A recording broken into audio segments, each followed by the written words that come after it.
फरिश्तों की महफिल में फरिश्ता एक ऐसा विशेष है, महिमा तो इनकी हम ही क्या, महिमा तो इनकी हम ही क्या। आदरणीय हंसा दीदी का बहुत बहुत दिल से हार्दिक नमः के समय भारत के प्रांगण में, दिल्ली दरबार में, भविष्य राजधानी में, इंद्रप्रस्थ की सभा में, फरिश्तों की सभा में, विशेष फरिश्तों की जो सुपर पावर अमेरिका को रिप्रेजेंट कर रहे हैं, तो ऐसे फरिश्तों का बहुत बहुत हार्दिक अभिनंदन है। अभिनंदन है। हम सभी एक हाथ की ताली से दीदी का अभिनंदन करते हैं। सभी की दृष्टि, सभी को दृष्टि मिल रही होगी, आप भी सभी को देख रहे होंगे।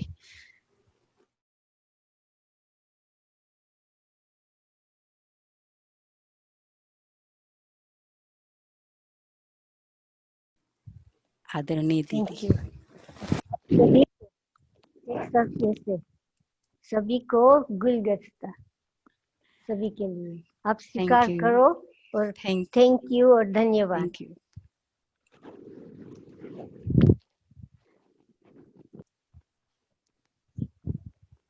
आज का क्लास संगीता पेन के रिक्वेस्ट से बुद्धि की शक्ति कैसे बढ़ाना, सिरीफोर्ड सेंटर में सभी को टेक्सास से याद प्यार। ये हमारी प्यारी प्यारी बुद्धिवान मम्मा। बाबा ने कहा है बुद्धिवान की बुद्धि शिव बाबा है। प्रभु सभी की बुद्धि है, हम सभी की। एक बड़ा ऋषि आर्यभट्ट, वो ब्राह्मण कास्ट का था, शिव भगत, ब्रह्मचारी, शाकाहारी। वो एक बड़ा विद्वान था द्वापर युग और कलयुग के बिगिनिंग में। उसके एक आंख में स्पिरिचुअलिटी और दूसरी आंख में साइंस। वो गणित विद्या में प्रसिद्ध था, खगोल विज्ञानी, एस्ट्रोनॉमर, भौतिक विज्ञानी, फिजिसिस्ट था। भारत में ऐसे कई ऋषि रतन विज्ञानी थे, सभी शिवा के भगत, ब्रह्मचारी, शाकाहारी।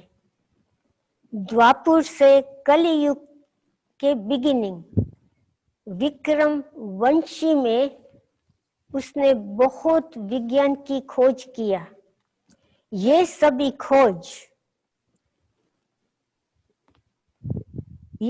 खोज से ही सारी दुनिया में वैज्ञानिक प्रगति हुई है।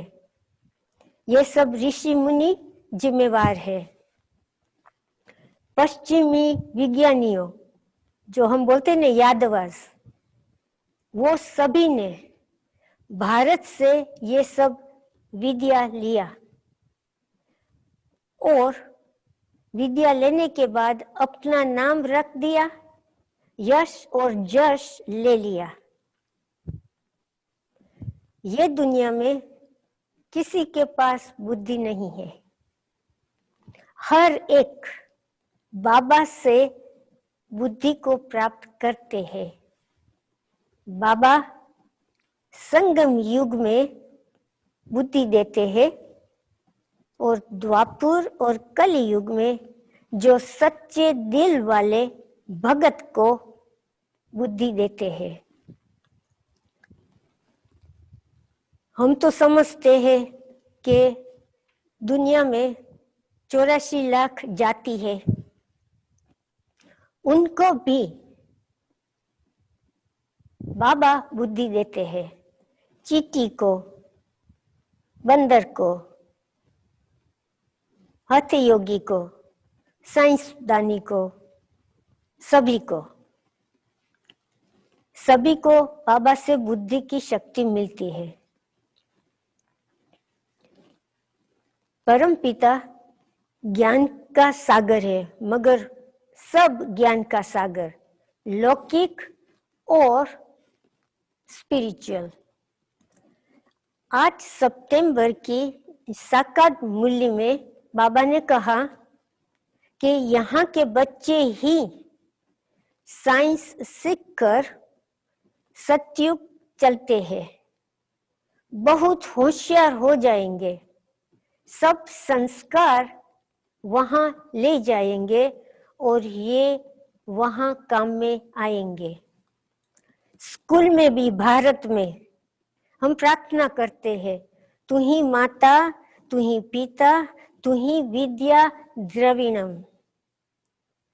बाबा ने कहा है, संगम युगी ब्राह्मण सबसे बुद्धिमान है, क्योंकि हमने बाबा को पहचान लिया। 33 करोड़ ब्राह्मण है और होंगे, उसमें से केवल 108 और 108 बाबा से बुद्धि लेके विजय माला के दाने बनेंगे। क्यों? ब्राह्मण्स तो बहुत है।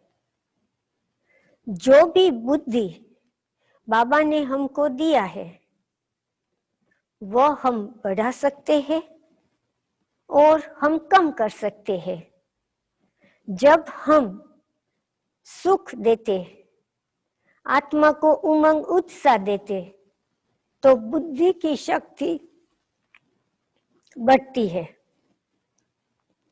जब बुद्धि साफ है तो निर्णय शक्ति, परखने की शक्ति, जजमेंट पावर, दूसरों की भावनाओं को जान जाते, दुखियों की आवाज दूर से, अंतर बुद्धि से सुन सकते और दूर दूर से अंतर बुद्धि से उनकी सेवा कर सकते। बुद्धि शक्ति कैसे कम होती है? जब हम मन से, वाचा से, कर्मणा से दुख देते और दुख देता सुख हरता बनते हैं, तब संकल्प से बुद्धि, हम संकल्प से और बुद्धि से हम दुख दे सकते हैं। वाणी की जरूर नहीं है, कर्मणा की जरूर नहीं है।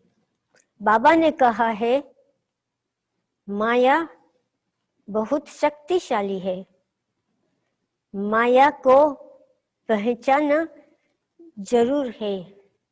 माया चतुर, चालाक, जबरदस्त, कनिष्ठ और ठगाने वाली है। एक मूल्य में, अव्यक्त मूल्य में बाबा ने कहा है, आलस, सुस्ती, अलबेलापन सबसे सूक्ष्म छठा विकार है। ये विकार से हम बुद्धि से काम नहीं ले सकते। मन और बुद्धि की सुस्ती से, साकारी सुस्ती भी होती है, मगर मन और बुद्धि की सुस्ती निर्णय और परखने की अंतर शक्ति को खत्म करती है। बाद में क्या होता है? आत्मा लापरवाह, गफलत,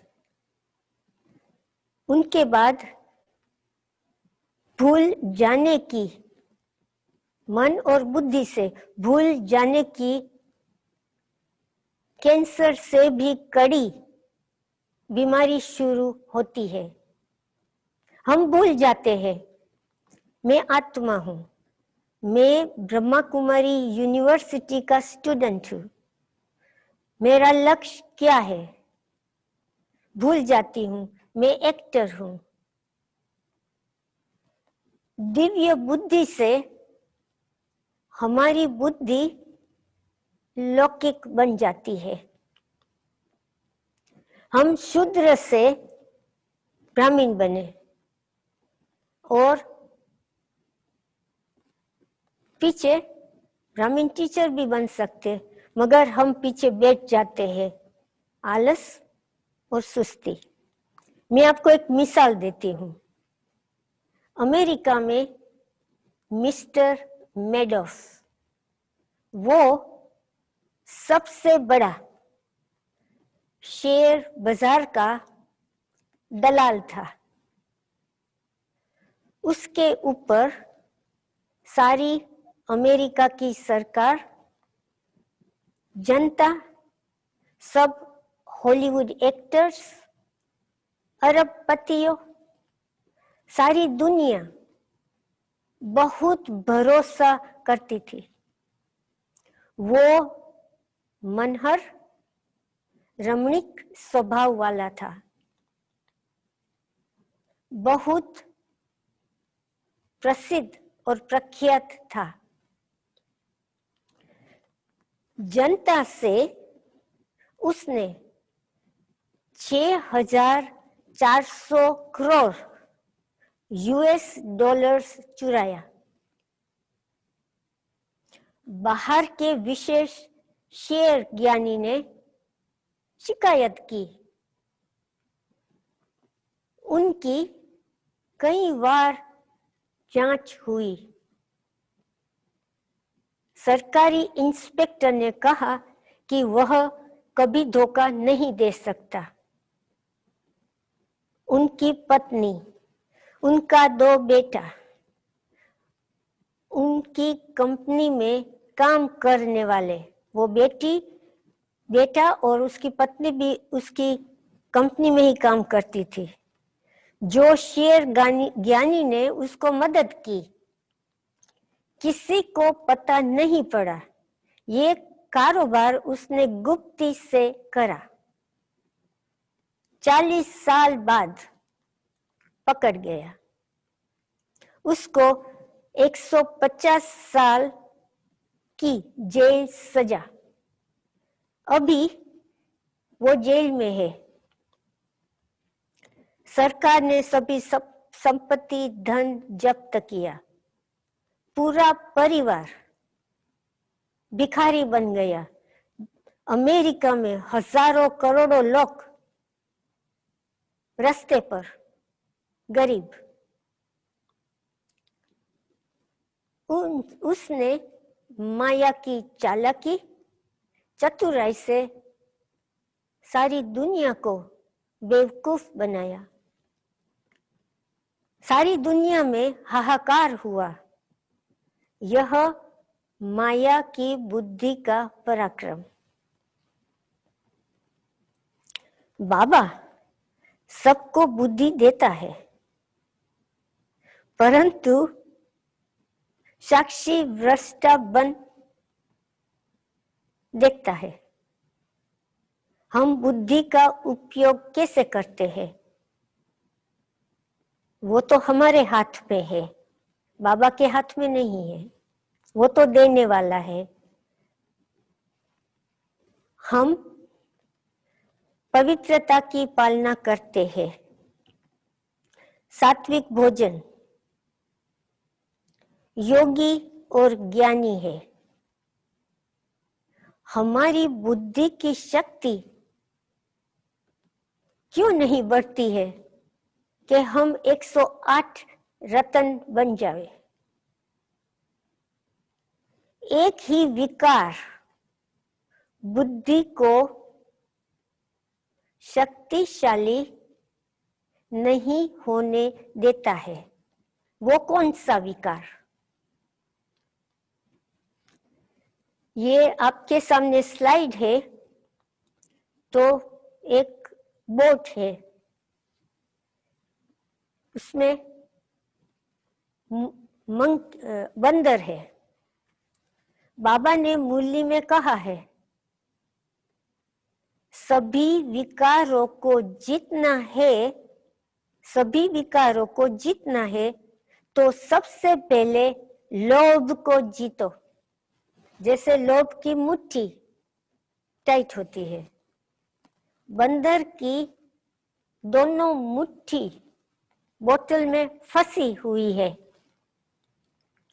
और लोभ का बहुत अंश और वंश, ये सभी बोतल में भरी हुई है, बुद्धि में और आत्मा में। लोभ से चाहना, तृष्णा, जलना, ईर्ष्या, रीस, लालच, कंजूसाई, अति तीव्र इच्छा, विघ्न डालना, नाश करना, हत्या करना, द्रुणा, लूटना, लेवता बन जाते हैं। बाबा कहते हैं लोभ सभी विकारों का लंगर है। लोभी जीवन की नाव स्वर्ग कभी नहीं जा सकती। लेवता से देवता नहीं बन सकते। विशाल बुद्धि खत्म। और दूसरा सूक्ष्म विकार है ईर्ष्या। बाबा ने मुरली में कहा है, ईर्ष्या और द्वेष बुद्धि की शक्ति को जला देता है। और हमको तो अनुभव है कि ईर्ष्या से क्या होता है। जिसको ईर्ष्या और द्वेष है वो बाबा के साथ योग नहीं लगा सकते। वो हमेशा खुद जलते और जलाते। भारत क्यों गिरा? विशेष लोभ, ईर्ष्या और आलस। आपको एक दूसरा मिसाल,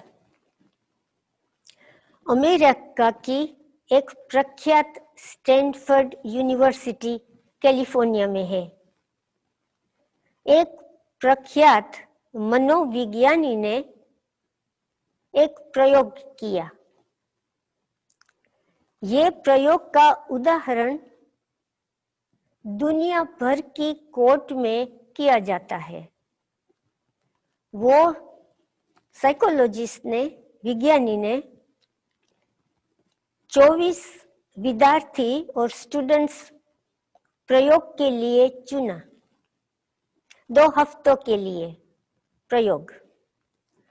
12 स्टूडेंट्स को जेल गार्ड्स बनाया और 12 स्टूडेंट को कैदी बनाया।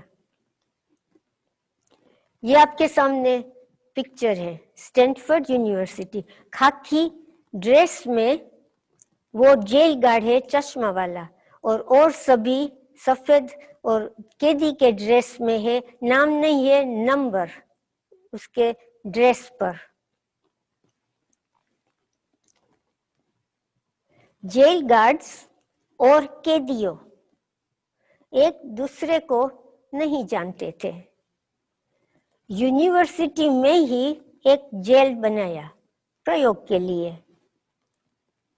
जेल गार्ड्स और कैदियों को जेल जैसा वायुमंडल, वातावरण और वाइब्रेशन बनाने की सूचना दिया। 14 दिन के लिए, 2 हफ्ता। सब गार्ड्स यूनिफॉर्म में और काला चश्मा अनजानी के लिए, कैदियों कैदी यूनिफॉर्म में और नाम नहीं नंबर अनजानी के लिए। एक गार्ड सख्त हिंसक हो गया और दूसरों ने उससे सहयोग दिया। वह कैदियों के साथ क्रूर हो गए। एक गार्ड नरम था,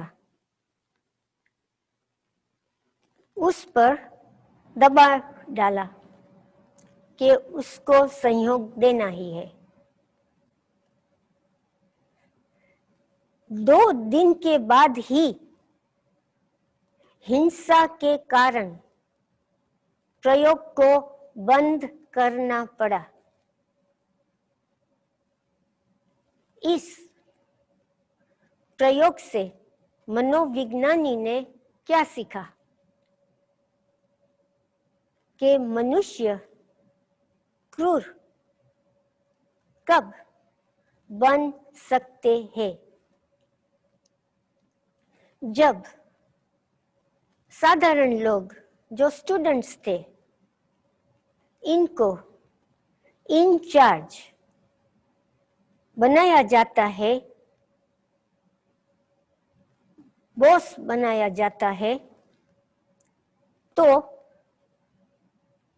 अधिकारी और इंचार्ज सत्ता का नशा चढ़ जाता है, हाथ में कंट्रोल का नशा आता है और जब बॉस द्वारा आज्ञा और सूचना मिलती है तो बॉस को राजी करने के लिए सहयोग और मदद देते हैं। बॉस से कुछ फेवर्स और लाभ प्राप्त करने के लिए। दूसरा, मेरा ये कर्तव्य है, ये समझ के हम क्रूर हो सकते हैं। और वातावरण, वायुमंडल का प्रभाव से, लाचारी से, साथियों की लाज से हम और वो स्टूडेंट्स ने विवेक को मार के दूसरे को दुख दिया। 37 साल बाद एक अलग मनोविज्ञानी ने, जो वो मुख्य गार्ड था जो क्रूर था, उसकी उम्र 58 थी अभी, दूसरी बार पूछताछ किया। उसको पूछा वह क्रूर क्यों हो गया? जो एक्टर, जो जेल गार्ड था, जो क्रूर था, उसने सब कबूल किया कि मैं मेरा बॉस को खुश करना चाहता था। मुझे लगा कि यह मेरा कर्तव्य था, तो मैं क्रूर हो गया। दूसरा, कि मेरी दिल से मुझे इंचार्ज, कंट्रोल में नशा आ गया। इस प्रयोग में स्टूडेंट्स को पता था कि वो 2 हफ्ते के लिए सिर्फ एक्टर्स थे। साइकोलॉजिस्ट, मन विज्ञानी कहते हैं कि इंचार्ज होना खतरनाक हो सकता है। सब दबे हुए अच्छे और बुरे संस्कार बाहर आते हैं।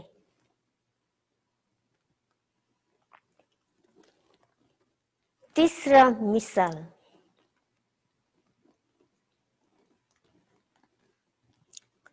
मधुबन में मैंने रशियन परिवार का एक सुंदर नाटक देखा। एक राजा था बिना वारिस। उसने प्रजा को सूचना दिया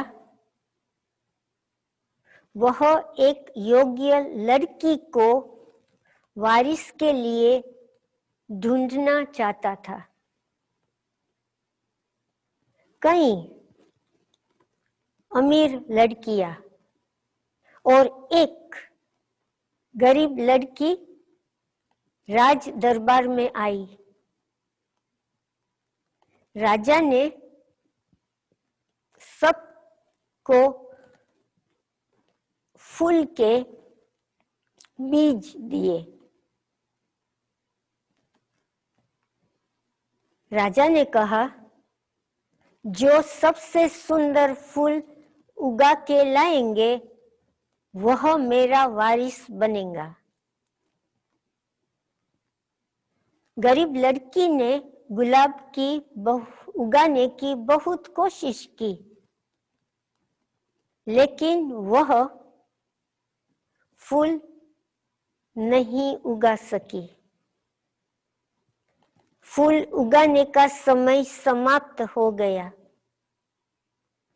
सभी लड़कियां राजा के दरबार में आई। सभी अमीर लड़कियों के पास बहुत सुंदर सुंदर फूल थे। गरीब लड़की ने राजा को बताया, मुझे क्षमा करो, मैं कोई फूल नहीं उगा सकी।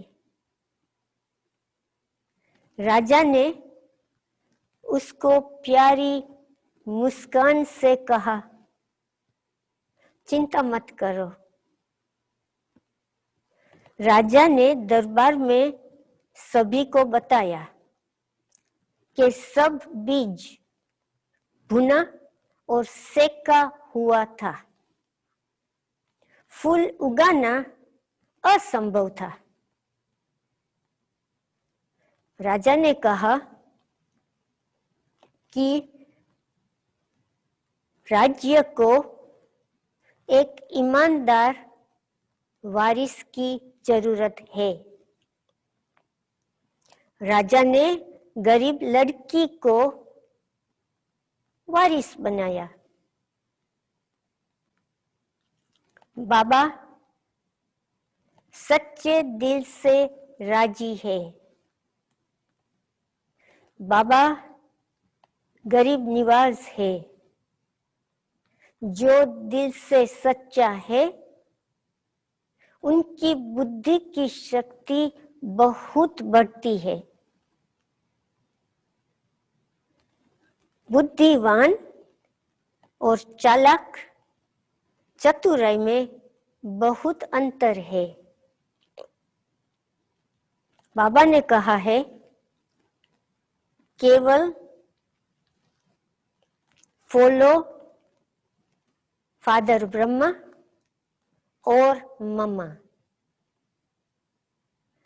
हर रोज चार्ट रखो, जांच करो, मैंने किसी को दुख दिया?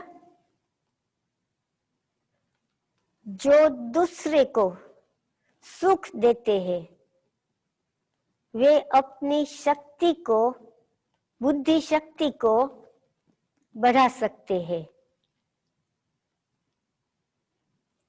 अब मैं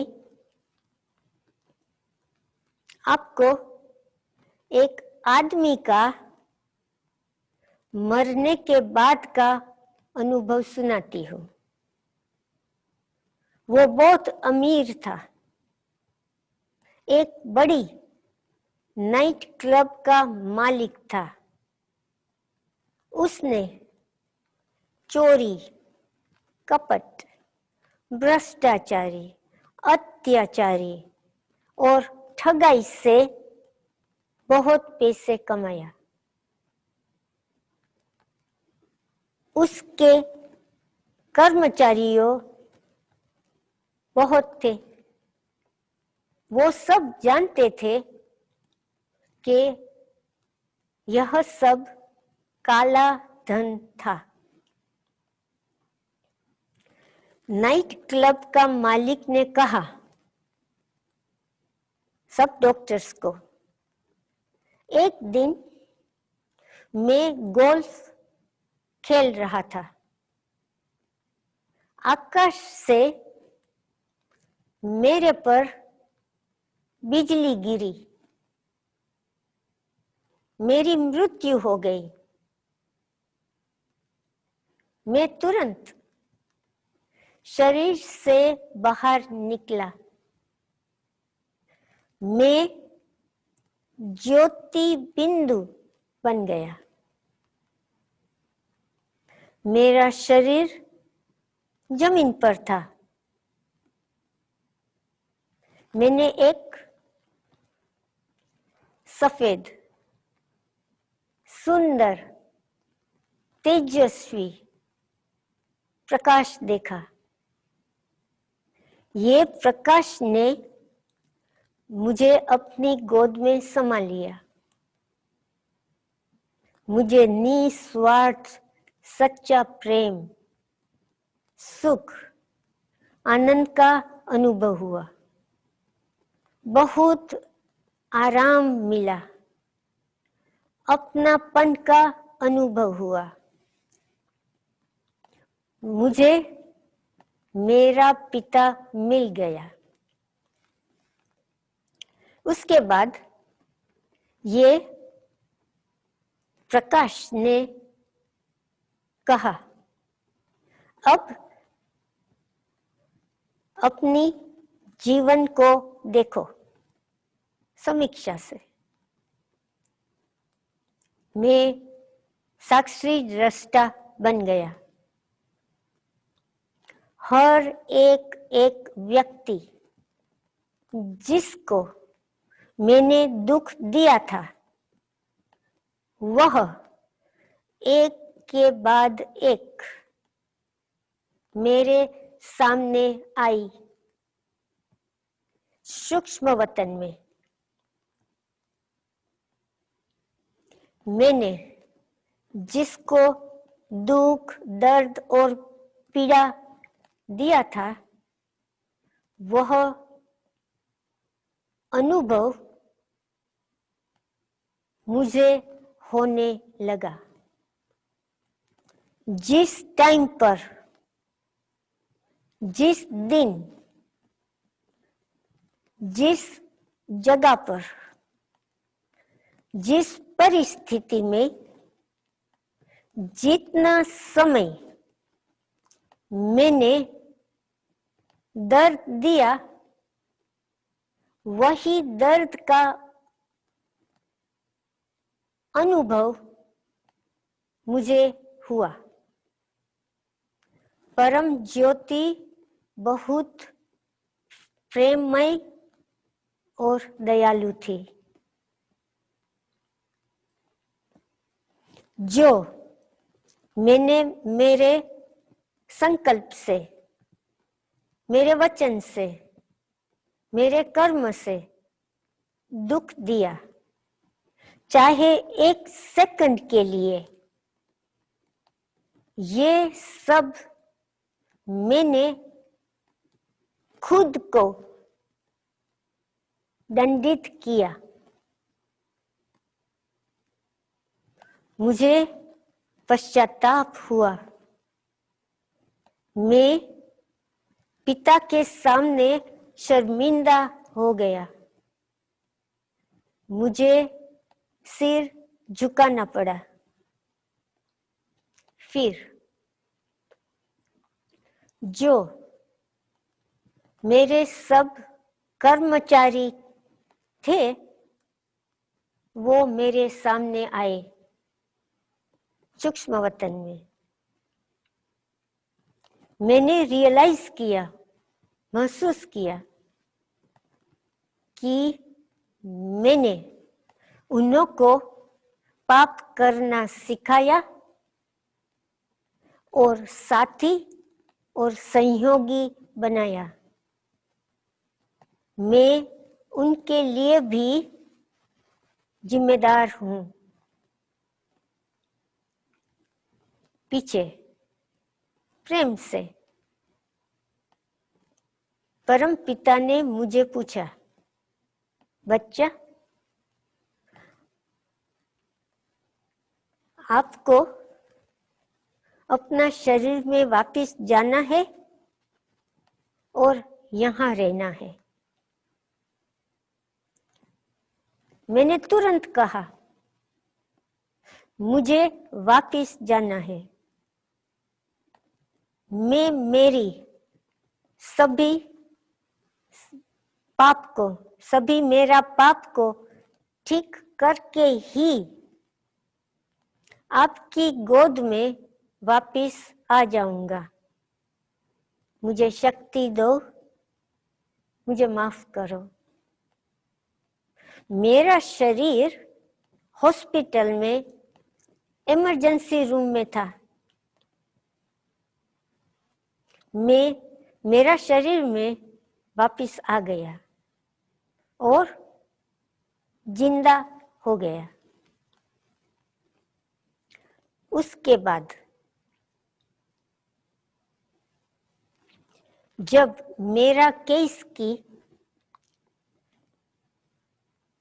चर्चा डॉक्टर्स के साथ हो रही थी, तो एक डॉक्टर ने मुझे पूछा, आपने कितने समय तक दुख, दर्द वो और पीड़ा का अनुभव किया? मैंने कहा, मैं तो समय की सीमा से पार था। 1 सेकंड या 10,000 साल भी हो सकता है। जब मैं ठीक हो गया, तब मैंने अपने साथी और कर्मचारियों के साथ मीटिंग किया। मेरा पूरा अनुभव सभी को सुनाया। मैंने मेरी जीवन को बिल्कुल परिवर्तन किया। मैंने मेरा बिजनेस बदल दिया और अभी जो मेरे पास बहुत पैसे हैं, सभी को निस्वार्थ प्रेम, सुख देने लगा। मैंने सबको कहा, परम पिता ने मुझे दूसरा चांस दिया है। जब मैं परम पिता को दोबारा मिलूंगा तो मुझ पर बहुत गर्व होगा। उसने सब साइकोलॉजिस्ट को कहा, डॉक्टर्स को, मेडिकल डॉक्टर्स को और साइकोलॉजिस्ट को, कि सबसे मूल्यवान चीज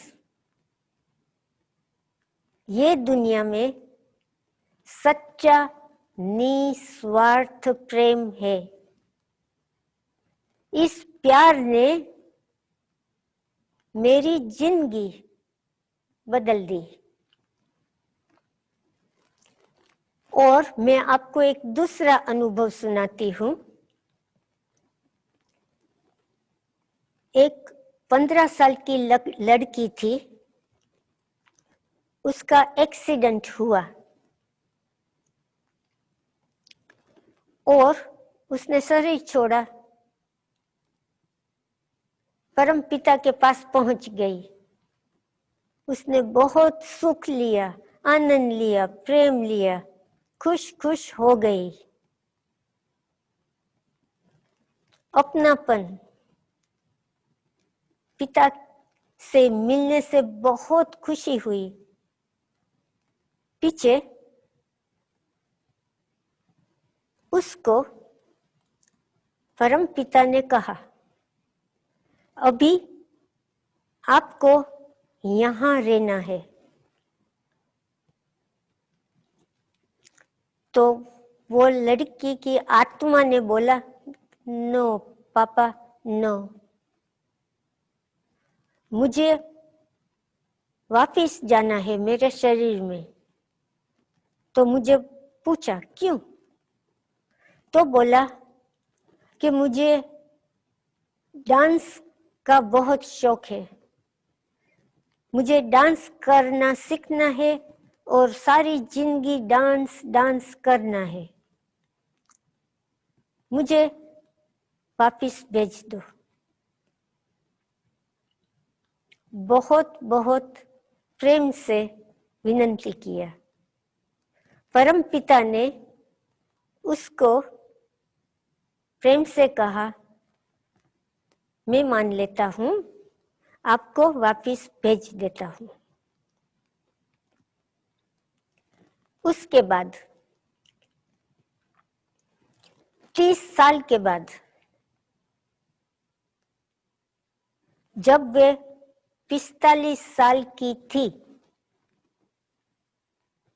तो उसका ही दूसरी बार एक्सीडेंट हुआ। उसने शरीर छोड़ा, परम पिता की गोद में पहुंच गई। दूसरी बार आनंद लिया, प्रेम लिया, सुख लिया, आराम किया, सब कुछ किया। उसके बाद परम पिता ने, वो उसको पापा बोलती थी, बोलता पापा ने मुझे बोला अभी तो मैं आपको जाने नहीं दूंगा। तो ये बहन ने बोला नहीं नहीं नहीं, अब नहीं, मुझे वापिस जाना है। तो रूहान हो रही थी पिता के साथ। उसने बोला कि मेरे छोटे बाल बच्चे हैं, उसकी पालना कौन करेगा? मैं उसको छोड़ के यहाँ नहीं रह सकती हूँ, मुझे भेज दो वापिस। मैं आपसे प्लीज प्लीज विनती करती हूँ। तो बोला, परम पिता ने उसके हाथ ऐसे कर दिए और बोला, हंसने लगा, ठीक है, दूसरी बारी मैं आपको आपके शरीर में वापिस भेज देता हूँ, मगर ख्याल रखना, भूलना मत कि ये लास्ट टाइम, मैं 2 दफा ही करता हूँ, तीसरी दफा नहीं करूंगा। वो बहन ने बोला ठीक है, मगर ये बहन ने बोला कि मेरी जिंदगी में मैं हमेशा हर रोज पापा को, परम पापा को बहुत बहुत याद करती हूँ। मैं कोई बुरा कर्म नहीं करती हूँ, मैं सभी को सुख देती हूँ, क्योंकि मुझे मालूम है कि मैं परम पिता के ऋणी हूँ। जब मैं वापिस जाऊंगी तो मैं ही कहूंगी, अब मुझे वापस नहीं आना है ये दुनिया में। जो बाबा है वो हमारा तो है ही, ब्राह्मण का तो है ही। हम तो बाबा से रोज मिलते हैं, रूहान करते हैं, योग करते हैं, हमारा टीचर है, हमको सब सिखाते हैं। मगर ये बाबा सारी दुनिया का है, एक को एक मानव, 84 जाति, सभी का एक जैसा एक ही बाबा है और सभी को अलग अलग तरीके से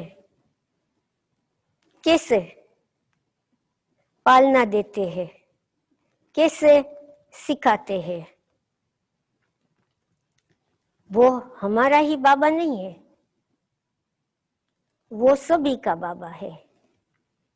और एक साइकोलॉजिस्ट था, वो डॉक्टर भी था, मेडिकल डॉक्टर भी था और साइकोलॉजिस्ट था, दोनों, मन का डॉक्टर और शरीर का डॉक्टर।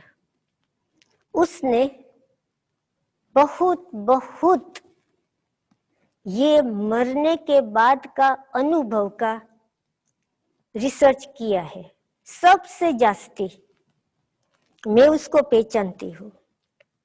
वो दादी जानकी को भी मिला है। सबसे पहला वो एकदम नास्तिक था। आज बाबा ने बोला था ना कि नास्तिक और आस्तिक, तो वो बिल्कुल नास्तिक था। जब ये सुनता था अनुभव किसी और का डॉक्टर से, तो वो बोलता है ये तो कल्पना है, तो हो ही नहीं सकता है, वो तो ब्रेन मर जाता है तो ऐसे होता है। उसको जरा भी विश्वास नहीं था और भगवान में मानता नहीं था। पीछे उसने एक बहुत अनुभव सुना, एक अनोखा। तो वो सोचने लगा कि ये बात सही लगती है। उसने बहुत चुनौती दी और डॉक्टर्स को, मुझे प्रूफ चाहिए। तो सभी डॉक्टर ने बोला आपको प्रूफ दिखाते हैं। कौन सा प्रूफ दिखाया? उसने बोला कि एक हॉस्पिटल में से 25 जो कार्डियक पेशेंट थे, मरण के बाद जो जिंदा हो गए उसको बुलाओ। तो 25 को बुलाया रिसर्च के लिए। उसमें से एक 10 साल का था, एक 15 साल का, उसको कोई दूसरी बीमारी थी मगर हार्ट अटैक से मरा था। और कोई बुजुर्ग थे, कोई जवान थे, 25 थे जिसको हार्ट अटैक के बाद मरण का अनुभव था। और जो मेडिकल रेसिडेंट्स, जो हार्ट स्पेशलिस्ट होने की ट्रेनिंग लेते हैं, उसमें से 25 को चुना और प्रयोग किया।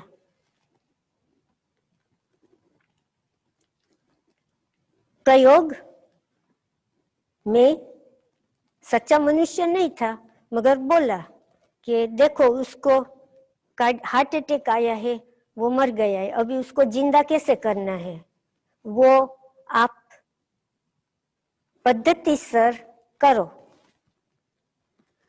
तो जो रेसिडेंट था, मेडिकल डॉक्टर था, जो ट्रेनिंग ले रहा था, एक ने शुरू किया। तो वो शुरू करने लगा, उसने इलेक्ट्रिक शॉक दिया, ये करा। तो 10 साल का बच्चा ने हाथ ऊंचा करके बोलता, डॉक्टर आप ये गलत कर रहे हो, आपकी विधि पूर्वक नहीं करते हो, पहले ये करना है, उसके बाद ये, उसके बाद ये, आपने ये दवा दी, ये दवा पीछे देने की थी, पहले ये करना है। तो डॉक्टर तो देख रहे, सभी एक्सपर्ट डॉक्टर थे, उसने देखा कि ये 10 साल का बच्चा, उसको कोई ट्रेनिंग नहीं है, उसने जो कार्डियोलॉजिस्ट बनने वाला डॉक्टर है ट्रेनिंग में, एमडी तो है मगर स्पेशलिटी, उसको सिखाया, पीछे दूसरे डॉक्टर को बुलाया, कार्डियोलॉजिस्ट को जो ट्रेनिंग लेता था, उसने बोला आप करो, मर रहा है, आप क्या कैसे उसको जिंदा करेंगे। तो उसने सभी विधि पूर्वक शुरू किया। तो एक बुढ़ा 80 साल का, उसने उसको रोका, बोला डॉक्टर साहब आप विधि पूर्वक नहीं कर रहे हो, आपकी ये गलत है, आपको जास्ती ट्रेनिंग लेनी पड़ेगी। सब डॉक्टर्स हैरान हो गए, ये डॉक्टर जिसको डाउट था, संचय बुद्धि वाला था, वो ही था, और ये सभी को तो साधारण मनुष्य थे, उसको तो अचानक बुलाया था, उसको तो कोई भी ट्रेनिंग नहीं थी। तो उसको क्या होता है, मेरा अनुभव है कि एक आदमी को हमारी हॉस्पिटल में हार्ट अटैक हुआ, तो उसको हॉस्पिटल में लाया, बहुत उसको बचाने की कोशिश किया, इलेक्ट्रिक शॉक दिया, ये इंजेक्शन दिया, ये इंजेक्शन दिया, वो इंजेक्शन दिया, और बहुत मेहनत की, पीछे बोला डॉक्टर ने कि ये नहीं जी सकता है, उसको मोर्चरी में भेज दो, मर गया है। तो मर जाने के बाद उसको जब मोर्चरी में उसकी एम्बुलेंस में ले जाते थे तो खड़ा हो गया, बोला मुझे कहाँ ले जा रहे हो, मैं मरा नहीं हूं। वापिस लाया, पीछे उसने डॉक्टर को बोला मैंने ये सब देखा, जब मैं शरीर से निकला तो मैं दौड़ के, मेरी पत्नी जो कैलिफोर्निया में है 5000 माइल दूर, वहां पहुंच गया। वो तो बहुत सुंदर कपड़ा पहन के खा रही थी। मैंने उसको बोला मैं मर रहा हूं, मुझे हार्ट अटैक हुआ। उसने मुझे सुना नहीं, वो तो ब्रिज खेल रही थी उसकी सहेली के साथ। मैंने सुना कि उसको मोर्चरी में ले जाओ, तो मैं दौड़ के आ गया, शरीर में जंप मार दिया, जिंदा हो गया। और उसने विधि पूर्वक एक एक दवा जो किस प्रमाण से क्यों दी थी, वो सब एक्यूरेटली मेडिकल स्टूडेंट को बताया।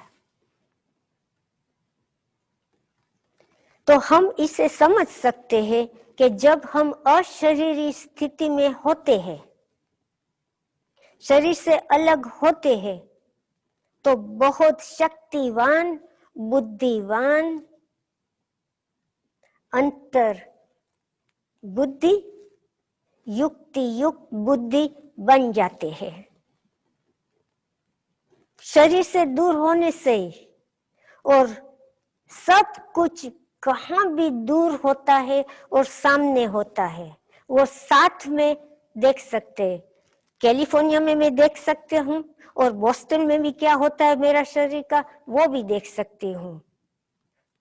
वेटिंग रूम में कौन बैठे हैं वो भी देख सकता हूँ। हमारी बुद्धि परमात्मा बुद्धि जैसी हो सकती है। ये तो प्रयोग थे। उसके बाद जो वो डॉक्टर था ना, उसको संशय था, नास्तिक था, वो बिल्कुल शिव बाबा के परम ज्योति के आस्तिक हो गया। उसने मुझे कहा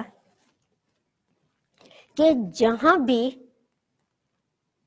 बड़ी बड़ी हॉस्पिटल होती है, मैंने रजिस्टर किया है, हॉस्पिटल की परवानगी लिया है कि कोई भी मरे और मरने के बाद जिंदा होवे तो मुझे बुलाना, मैं उसका इंटरव्यू लेंगा।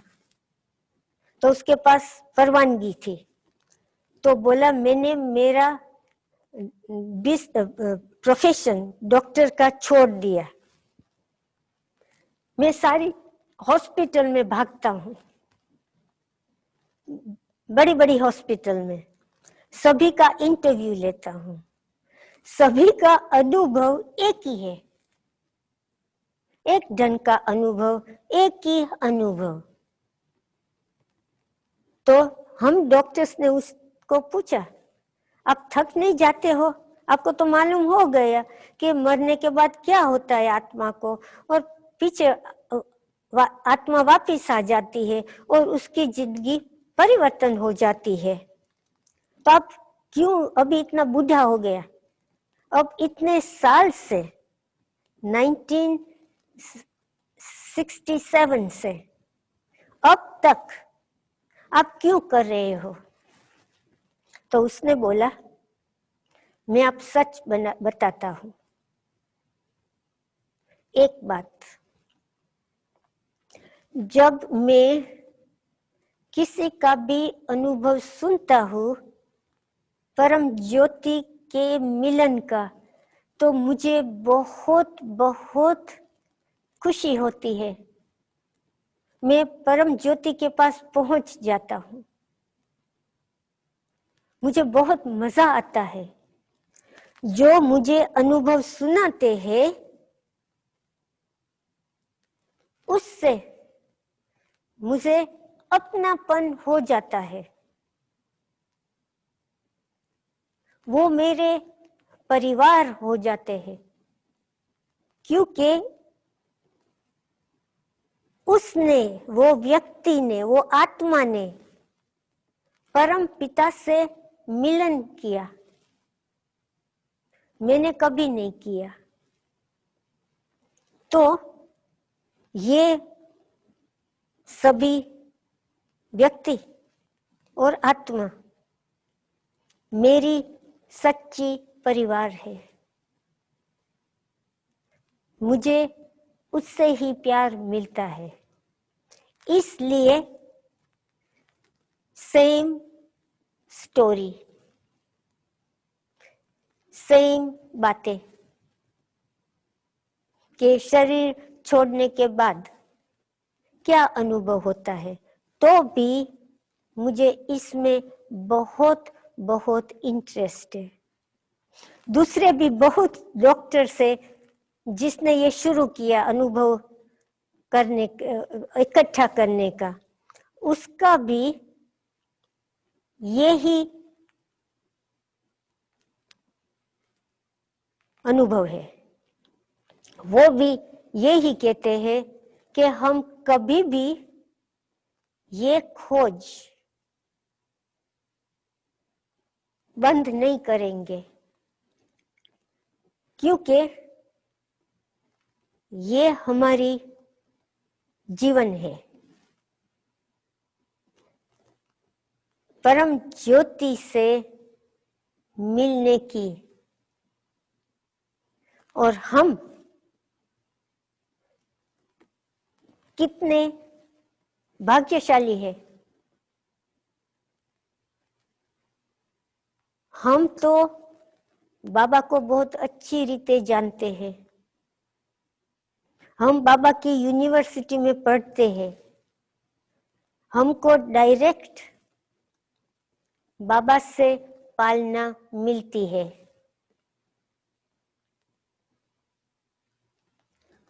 जो लोग खोज कर रहे हैं मरने के बाद, उसके भाग्य में परम पिता का स्टूडेंट होने का है ही नहीं। शूद्र से ब्राह्मण होने का भाग्य नहीं है, ब्राह्मण से फरिश्ता और देवता बनने का भाग्य नहीं है। तो हमको सोचना है कि हम कितने भाग्यशाली हैं। और संगीता बेन ने बोला था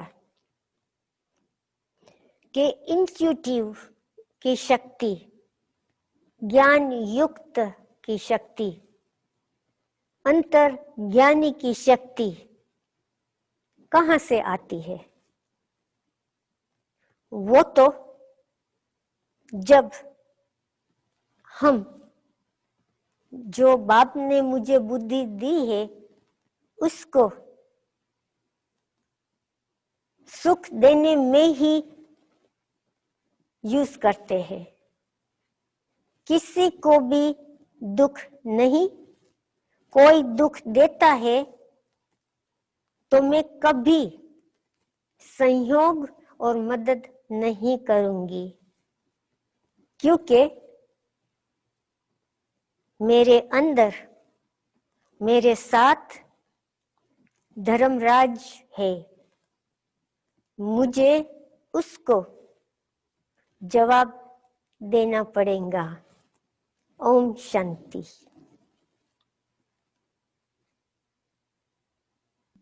हम सबका बहुत हार्दिक दिल से धन्यवाद आपका।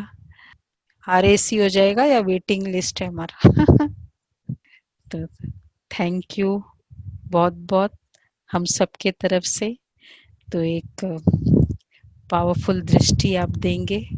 किन शब्दों में आपका धन्यवाद करें, दिन रात की ये सेवा हम याद करें, दिन रात की ये सेवा हम याद करें। किन शब्दों में आपका धन्यवाद करें। आपके लिए गुड नाइट, हमारे लिए ओम शांति। हाँ, ओम शांति दीदी। ओम शांति। शांति। शांति। ओम शांति।